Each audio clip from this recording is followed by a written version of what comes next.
May mga importanteng developments po sa kaso ni Tatay Digong. No? Unang-una, yung hinain ng mga abogado ni Tatay Digong para ma-disqualify yung dalawang huwes, yung isang taga-Africa at isang taga-Latin America, dahil sila nauna nang nagdesisyon na ipagpatuloy ang preliminary investigation dahil may jurisdiction ng ICC, ay nahihain nga po ng mga abogado ni Tatay Digong.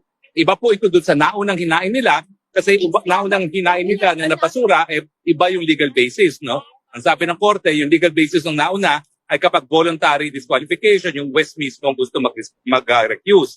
Pero itong ginawa nila ngayon, kung partido naman ang gusto mag-recuse, no?